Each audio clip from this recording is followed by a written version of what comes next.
अस्सलामुअलैकुम। कैसे हैं आप लोग? आशा करते हैं कि आप सब अच्छे होंगे। तो आज के इस वीडियो में हम लोग जो है बेसिक उर्दू का पार्ट 4 देखने वाले हैं। बाकी के तीनों पार्ट जो है हम आपको वीडियो के डिस्क्रिप्शन में दे दिए हैं, या फिर आप जो है प्लेलिस्ट में जाकर जो है वहाँ से देख सकते हैं। उर्दू में जीरो से हीरो करके एक प्लेलिस्ट होगा, आप जहाँ वहाँ से सारा वीडियोज आप देखोगे। ठीक है, आप उर्दू में कुछ भी नहीं जानते हो तो मैं दावे के साथ कहता हूँ, गारंटी देता हूँ कि आप 100% उर्दू लिखना पढ़ना समझ जाओगे। क्योंकि भाई इंपॉर्टेंट तो है उर्दू सब बच्चों के लिए। 100 मार्क्स का आता है क्लास 10th में, आपको 12th में भी उपयोगी है। तो ये आप देखिए, चाहे आप कोई भी स्टूडेंट हो, उर्दू जरूरी है भाई। देखिए, हे यानी छोटी है 4 विभिन्न रूपों में लिखी जाती है। देखिए, ये पहली है जब शब्द की आरंभ मतलब शुरुआत नहीं और मध्य मतलब बीच, है ना। आरंभ मतलब क्या, शुरुआत मध्य में आए तो इस तरह से लिखा जाता है। देखिए, रही, ये रही जही रही हो गया ये। हिंदी, देखिए हिंदी की सहायता से आप उर्दू सीखें। देखिए, गहना, गहना, ये हो गया गहना आपका। ये देख लो आप, यहाँ से हो, वापस हो, इस तरह से देखिए। ये देखिए मध्य में था ना, मध्य में था यहाँ शुरुआत में, तो इस तरह से लिखा जाता है आपका। छोटी है 3 प्रकार 4 प्रकार के होते हैं। अगला प्रकार इसका क्या है, देखिए ऐसे में है जब किसी अन्य अक्षर जो है संयुक्त अक्षर बनाए। मतलब क्या, किसी अन्य अक्षर के साथ जब ये वाला है जुड़ा हो, इस है का तब प्रयोग करते हैं जब कोई अन्य अक्षर के साथ जुड़ा हो। ये भी दूसरा प्रकार इसका। जैसे काफ में लगा है तो ये क्या हो गया, ख, है ना। चे में लगा है तो ये क्या हो गया, छ, इत्यादि। आप इस तरह से देखे हो गया कि नहीं। चलिए, अब ये भी एक है जब शब्द के अंत में आए और इससे ठीक पहले ऐसा अक्षर हो केवल ऊपरी सिरे से जुड़ा हो। देखिए, जैसे मज, मज, आह, है ना। ये देखिए शाद, है ना, या शादाह भी हम लोग बोल देते हैं इस तरह से। तो ये चीज़ें हैं। अब देखिए अल्टीमेटली ये वाला कि जब किसी ऐसे कह रहा है इसमें ये वाला है जो है आपका इस तरह से जो है, इस तरह से है जो रहता है आपका, जब किसी ऐसे शब्द के अंत में आए जिसमें हे से ठीक पहले वाला अक्षर दोनों ओर से जुड़ता हो। जैसे देखिए जगह, जगह, ये है ये वाला। और इस तरह से देखिए पत्ता, हम लोग बोले पत्ता, है ना, हमको इसको बोले पता या फिर पत्ता। तो इस तरह से आप चीज़ों को देखोगे। चलिए हम और कुछ समझ लेते हैं। अब समझते हैं हम लोग हमजा। देखिए, अब है आपका हमजा। हमजा को आप इस तरह से, इस तरह से, इस तरह से लिखते हो। हमजा यदि ये के ऊपर हो तो इस तरह से लिखेंगे तो एक की आवाज़ आती है यहाँ, है ना। यदि वाव के ऊपर हो तो इस तरह से लिखेंगे, वाव, इस तरह से आवाज़ आती है। ये के ऊपर हो तो ये एक की आवाज़ आती है ना। इसमें देखिए ओ की आवाज़ आएगी, इसमें ई की आवाज़ आएगी। तो मतलब इस तरह से आवाज़ देखिए, इसमें लिखेंगे ये तो इसमें ई की आवाज़ आएगी, इसमें लिखेंगे बाओ तो ओ की आवाज़ आएगी, इसमें लिखेंगे ये तो ए की आवाज़ आएगी। इस तरह से चीज़ें लिखी जाती हैं। और यहाँ अलिफ के ऊपर हो तो अ की आवाज़ आती है। इस तरह से हमजा को हम लोग इस विभिन्न रूपों में लिख सकते हैं। यानी ये के, इस वाले ये के ऊपर हो तो ई की आवाज़ आएगी, बाओ के ऊपर हो तो ओ की आवाज़ आती है, ओ बाओ, है ना। ई हो जाता है, ये ऊपर होता तो ए हो जाएगा, अलिफ के ऊपर हो तो अ हो जाता है, अली अ, है ना। इस तरह से हमजा लगाते हैं तो अली अ हो जाता है। यही बाओ, वाओ हमजा जरा व, इस तरह से तो ओ, इस तरह से ई। तो हम लोग इस तरह से बोलते हैं। चलिए अब हम लोग और कुछ बेसिक चीज़ें देखते हैं। आपको क्या करना है, पेन पेंसिल लेके सारा कुछ उतारता जाना, एकदम गारंटी आप सीख जाओगे। देखिए अब क्या है, उर्दू में अब मात्राएं समझते हैं कि जैसे हिंदी में मात्राएं होती हैं उसी प्रकार से उर्दू में भी मात्रा होता है। देखिए, उर्दू में सिर्फ 3 मात्राएं होती हैं। उर्दू में मात्रा को क्या कहते हैं, एराब कहा जाता है ना। उर्दू में मात्रा को क्या कहा जा रहा है, एराब। उर्दू में 3 एराब होती हैं, यानी 3 मात्राएं होती हैं। ज़बर यानी ऊपर लगा हो, ज़ेर यानी नीचे लगा हो, और इसको कहते हैं पेश। आप जानते हो ज़बर नीचे है तो ज़ेर, ऊपर है तो पेश। अब देखिए इसको एक्सप्लेन में समझाया गया है।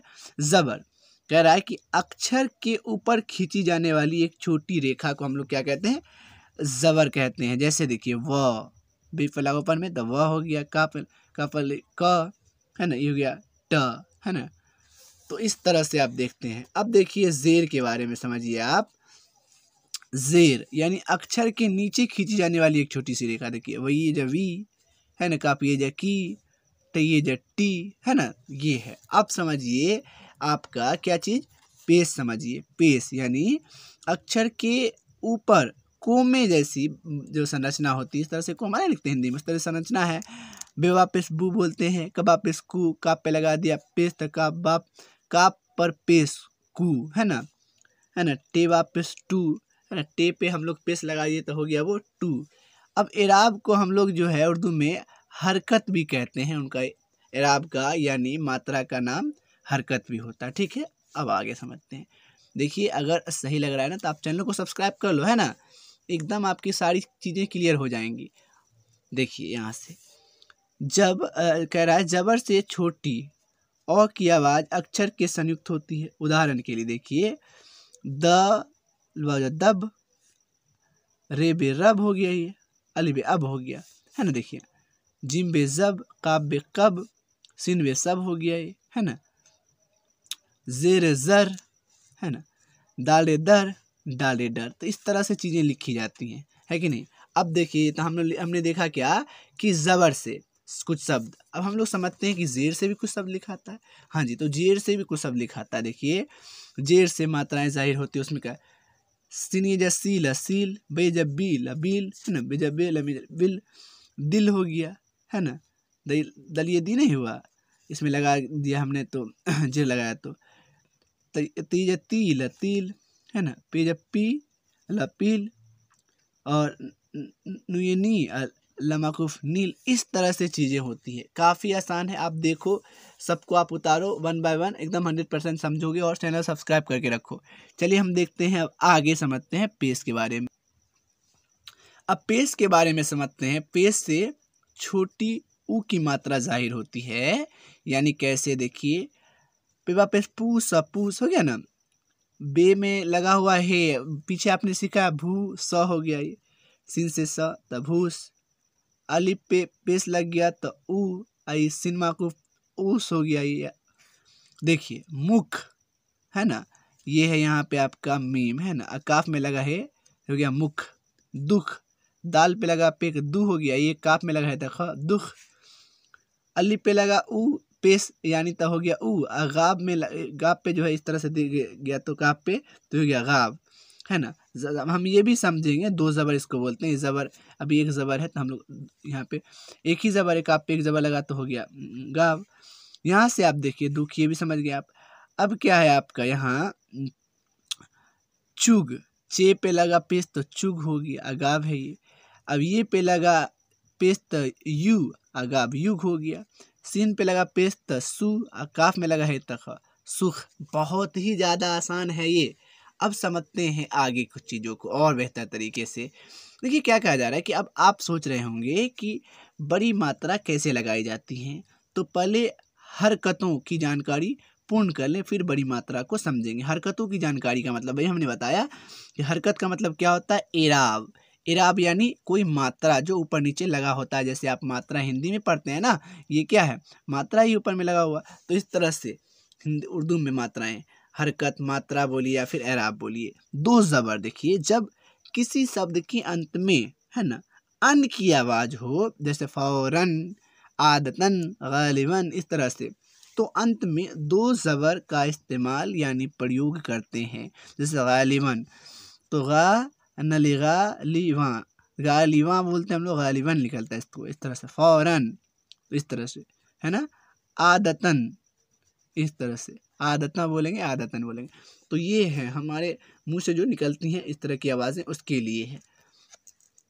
अब क्या है, यानी अंतिम न की जगह अलिफ व 2 ज़बर हम लोग लगा देते हैं। अलिफ पे 2 ज़बर लगाते हैं, अंतिम में ना लिख के अलिफ पे जो है 2 ज़बर लगा देते हैं, उस तरह से न का काम कर लेता है। तस्जीद के बारे में आप समझते हैं, ये भी इम्पोर्टेंट चीज़ है कि तस्जीद क्या है। देखिए, तो जब उर्दू में किसी अक्षर को 2 बार पढ़ना होता है तो उस अक्षर के ऊपर तस्जीद, इस तरह से डब्ल्यू जैसी जो संरचना होती है यानी निशान होती है, उसे बना देते हैं। यानी जैसे पक का 2 बार पढ़ेगा आपको तो पक्का हो गया, रद रद, चक कर चक्कर। इससे तस्जीद जिस पे लगा उसको आप 2 बार पढ़ोगे, एक बार जोर से, एक बार हल्का हल्का, थोड़ा जोर से, इस तरह से। अब ये समझ गया आप, बहुत आसान है ना। ये आपको कहते हैं, हम इसको क्या कहेंगे, तस्जीद। अब समझिए जज़म क्या है। उर्दू में जो अक्षर हलंत होते हैं उन्हें, यह इस तरह की संरचना जो होती है घिरी हुई, बी जैसी संरचना, इस तरह से जो घिरी हुई होती है को हम लोग क्या कहते हैं, जज़म कहते हैं। देखिए जैसे रब्बत, हम इसको थोड़ा डबल वार नहीं, उसको थोड़ा कहते हैं ना बिहारी भाषा में ऐंठ के बोलते हैं उसको, इस तरह से रब्बत, इसको दो बार बोलते हैं। जहन, इस तरह से, सहर, इस तरह से, वक्त, रस्म, जज़म, इस तरह से आपको बोलना है, ठीक है। संत, शर्त, सरह। तो बहुत ही आसान है, आपको समझना है। अच्छा लग रहा है कि नहीं लग रहा, बताओ आप। तो आइए अब हम लोग जबर जेर का जो है और पेश शब्द का कुछ और प्रयोग देख लेते हैं, यानी हम लोग उस पर प्रैक्टिस कर लेते हैं कि नहीं। जैसे कि काफ पे लगा, एक तरह से लग गया आपका जबर, तो ये हो गया गन, है ना। का पे खन हो गया, ये हो गया आपका कन, है ना, जन। तो इस तरह से छन, चन। तो ये आप उतार लो, आप इसको प्रैक्टिस करोगे तो आपको जो है सारा का सारा समझ में आ जाएगा। ये आपके लिए है, आपको क्या करना है, इसको अपनी कॉपी में नोट कर लेना है ना। ये है आपका, और ये है आपका जज़म शब्दों में प्रयोग, जैसे सहर, जहर, कहर, है ना, रक्स, वक्स, लम्स, इससे खुर्द, बुर्द, है ना, शुगल।